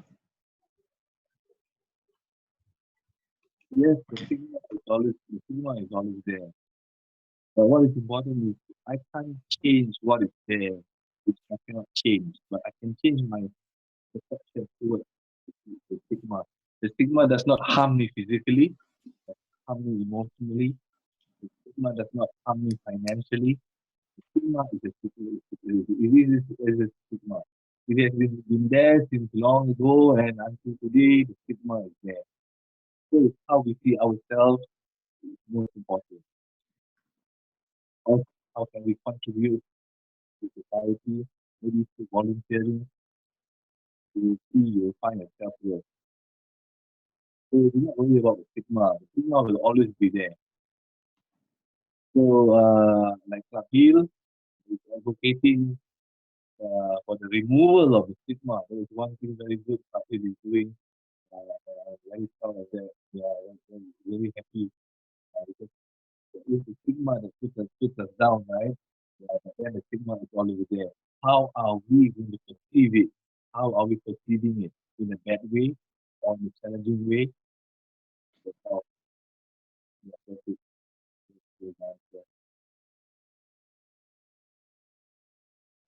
Okay, right. Thank you, Brother Faizal, for addressing that. Okay, right. Before we close off the session, let us have two more questions. Okay.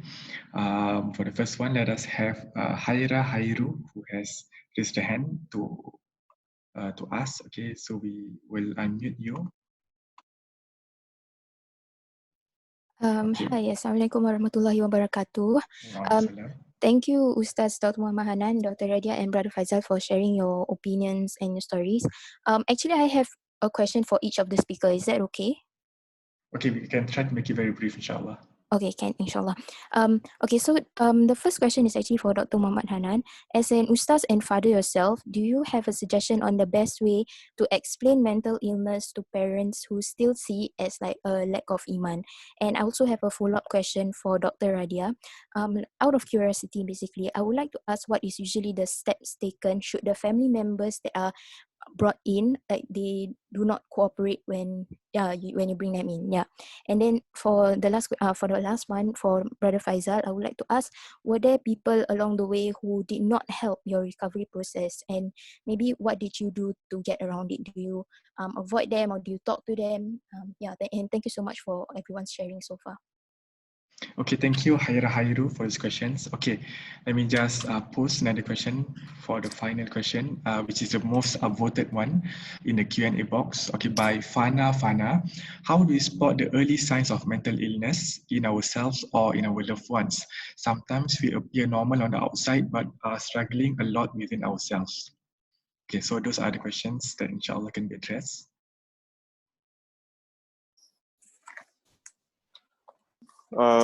Thank you, Hera.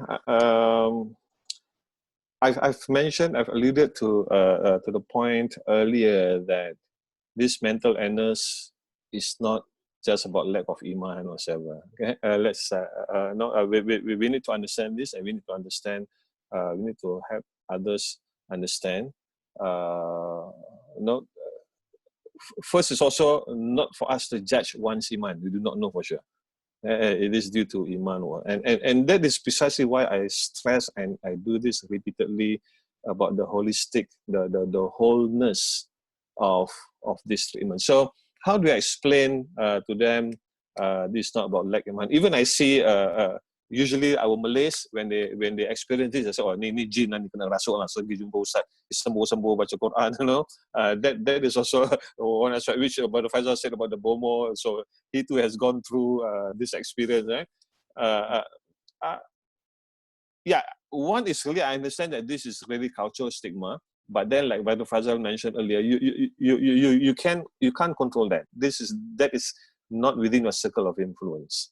So we do not want to let those let things that are not within our circle of influence to really occupy ourselves. So focus on within your circle of influence. Like Brother Faizal said, how do you react to all this? So is it in your mind?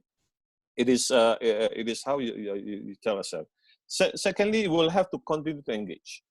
Don't give up in our engagement with our parents or whomsoever who think that this lack of iman. I hope that our Asatiza don't give that simple fatwa and Sazul, which I've marah lah. I mean I've reprimanded some Asatiza who give that simplistic response. Oh ni pasal tak solat lah ni kan. Kita buat dosa banyak and so forth. So it's not that easy. So we want to continue to engage. Thirdly, obviously, is our knowledge, about what is this iman, about mental health, so that public education. The Asatiza have the role to educate the public about this. This is not simply about our iman. So it's knowledge. So continue to acquire and to gain this knowledge. Hopefully, inshallah, with the work of Club Heal and there are various other organizations, PPIS, and even if you need to go and see non-Muslim organization, well, when you see doctor, you don't choose, right? I mean, when you have fever, you have naudillah, cancer, whatever, you don't you see doctors, you see an expert, right? So we need to continue to develop that knowledge. And this brings me to that question about how do we know whether this is mental health or jinn, which is often people will just say ni kena jinn ada, so and then we call bomo, and then you read the Quran and so forth. Again, to me, it's not either or.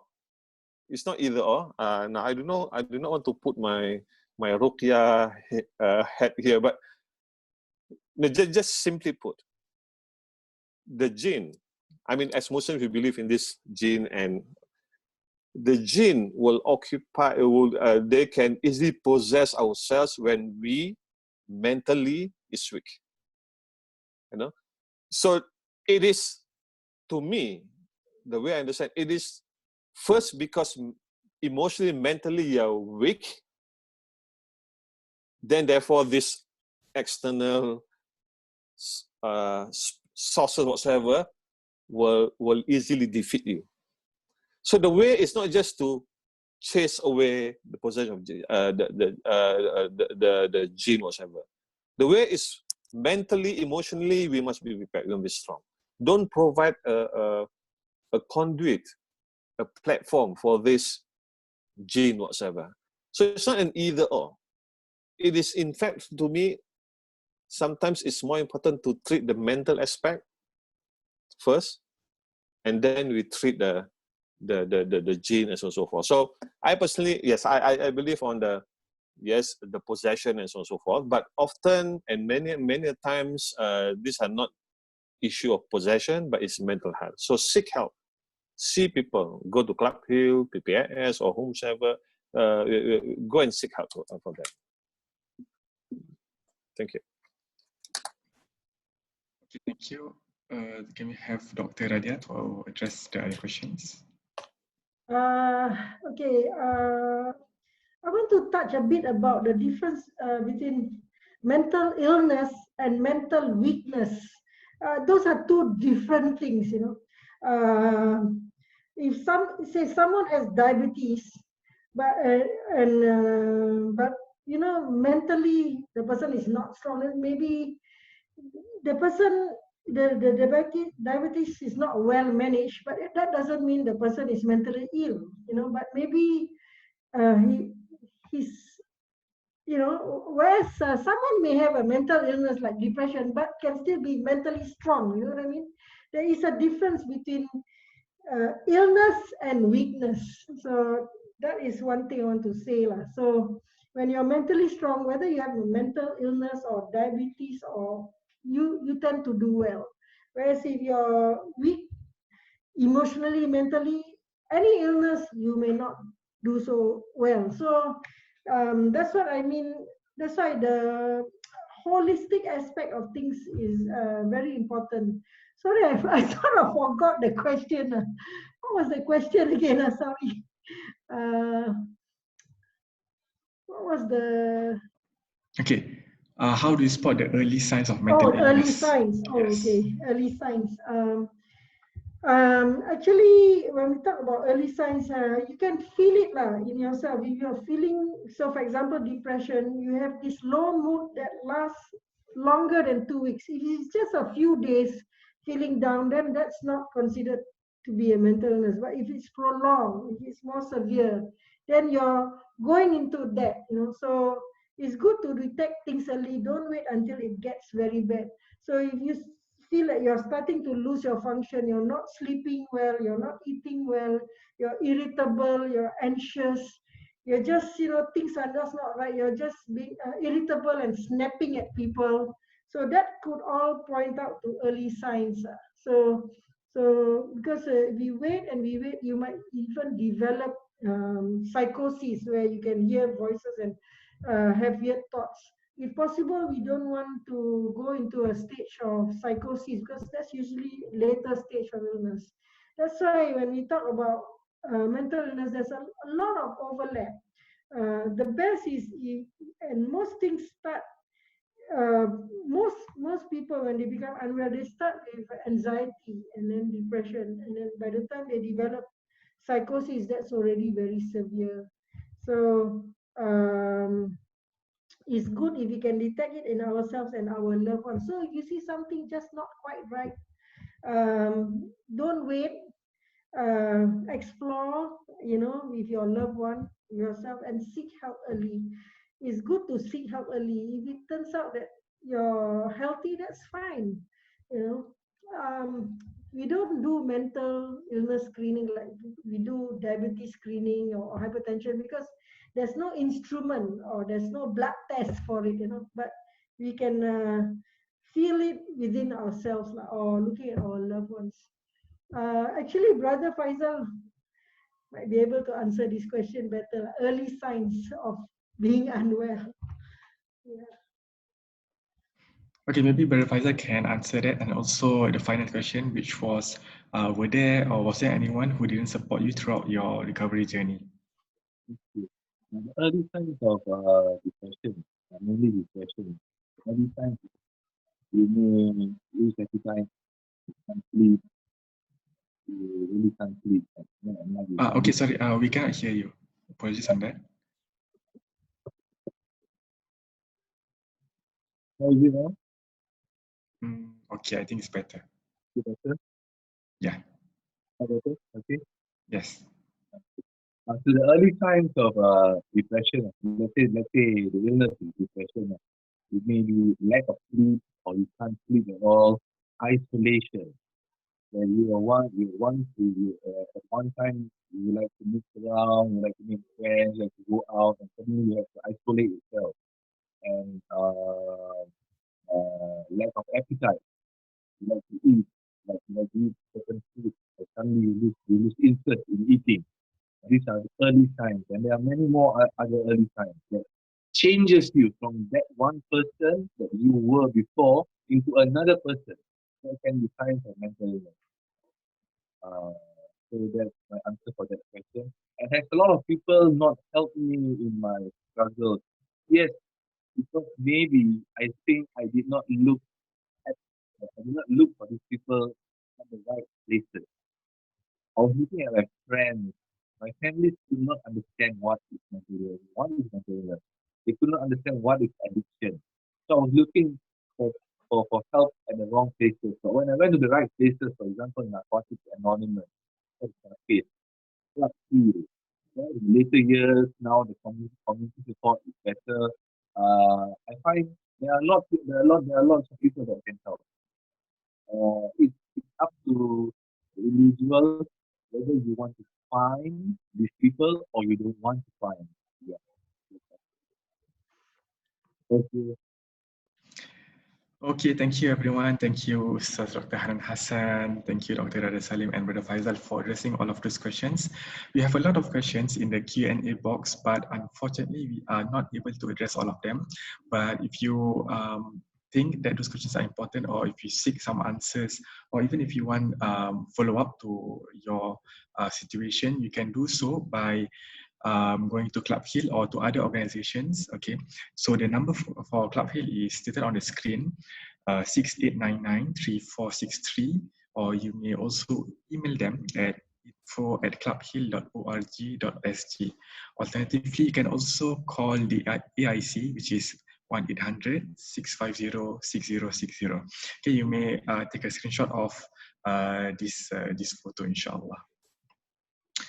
Okay, Alhamdulillah, we are almost at the end of our session. Jazakumullah khairal jazak to our invited speakers, Ust Dr Hannan Hassan, Dr. Radiah Salim, and Brother Faizal for their precious time and for their contributions. And a sincere thank you for all who have joined in for the event.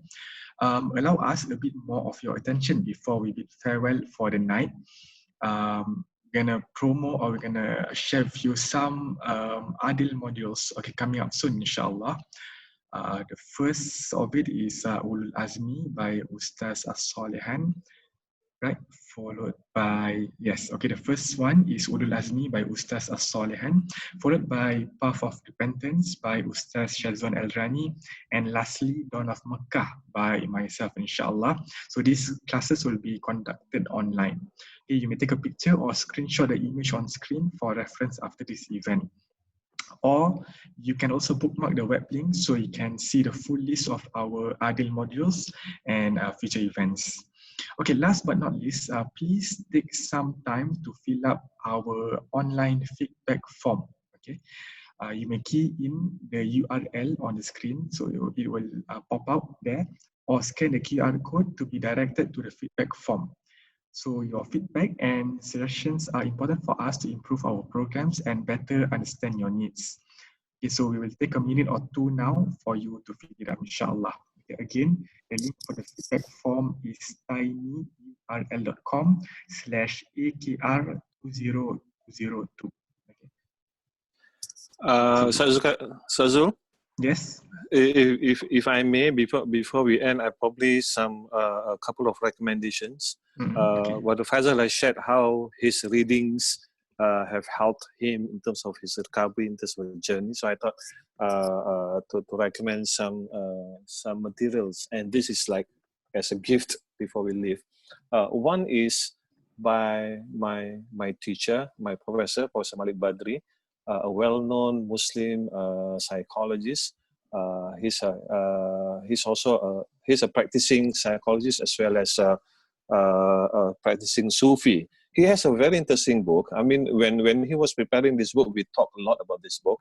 We engaged in conversation. This book is Contemplation. It was initially written in Arabic, but then he wrote also in English on tafakkur, how contemplation helps. So the Malik Badri, contemplation is psycho-spiritual perspective, something like that. Yeah.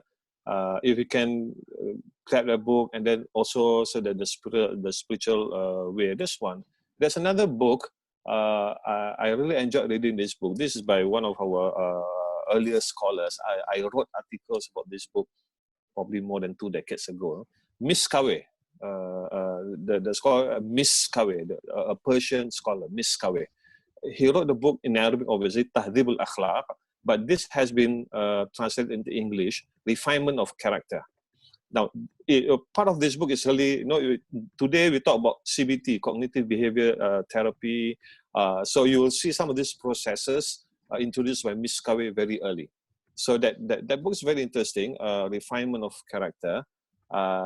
And thirdly, probably a gift. I asked host to share with you a small article here.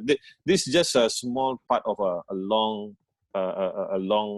piece, where it talks about the different aspects and how this understanding of the core role and so on affect the way we see education. So this is just my gift for participants who are still around for your reading. Obviously, as you see, this was written more than almost a decade ago. But I think that there is still value, there's still relevance to some of things. So this is for simple reading. So 3 books, one by Malik Badri, secondly Miss Kawe, Refinement of Character, and thirdly just a few pages for me for your reading, inshallah. And please pray, inshallah, pray hard. And this is a journey. We ask Allah subhanahu wa ta'ala to give us that istiqamah, that patience to go through this mujahadah. And for that, we will be rewarded accordingly, inshallah. Thank you very much. Assalamualaikum warahmatullahi wabarakatuh. Waalaikumsalam and Amin to that dua, Ust Dr Hannan. Okay, right. So for the PDF that you are seeing on screen, we will inshallah share it on our Telegram channel, which is Learn Islam SG. Okay, so for those who have your Telegram app, you may search Learn Islam SG, and inshallah we will share the PDF slide for this. Okay. You can also follow us on our Facebook page, Adil SG, and also Instagram, which is muisadil.sg. Okay, right. For those who have not yet fill up your feedback form, you may do so. Okay, the link is on the screen, tinyurl.com/akr20202, or you can also scan the QR code, which will direct you to the feedback form, inshallah. Okay, right. So let us end the session. Once again, thank you for being part of the Adil Knowledge Retreat themed I Need a Break. May all of you leave tonight's event feeling enlightened, inshallah. May we meet again in the near future, and I wish all of you good night. And I will end with Assalamualaikum warahmatullahi wabarakatuh. Waalaikumsalam warahmatullahi wabarakatuh. Waalaikumsalam warahmatullahi wabarakatuh.